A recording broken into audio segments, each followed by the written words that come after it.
Chào tất cả họ, đây vừa tập mau can mê riêng bảo dương và than tiết.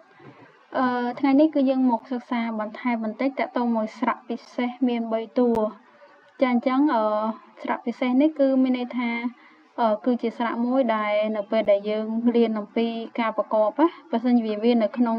3តួប្រកបគឺការដែលយើងដាក់សព្វសញ្ញាហ្នឹងគឺដាច់ខាតគឺអាចដាក់នៅលើស្រៈពិសេសទាំង3ហ្នឹងទេចាអញ្ចឹងស្រៈពិសេសទាំង3ហ្នឹងគឺមាន e u ហើយនិង u ចា e u u អញ្ចឹងមេរៀននេះគឺ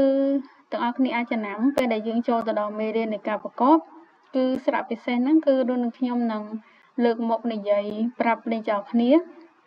អញ្ចឹងពេលដែលបងប្អូនបានដឹងអំពីស្រៈពិសេសនឹងហើយគឺងាយស្រួលនៅក្នុងការយល់ចាអញ្ចឹងគឺមានចំនួនតែ3ហ្នឹងទេអញ្ចឹង3ហ្នឹងគឺវាស្ថិតនៅក្នុងស្រៈឯកវចនៈមាន6តួប៉ុន្តែក្នុង6តួហ្នឹងគឺ3តួហ្នឹងគឺជាស្រៈដែលពិសេសជាងគេចា e u ហើយនិង u ចាអញ្ចឹងមេរៀនរបស់យើងខ្លីតែប៉ុណ្្នឹងទេអរគុណច្រើន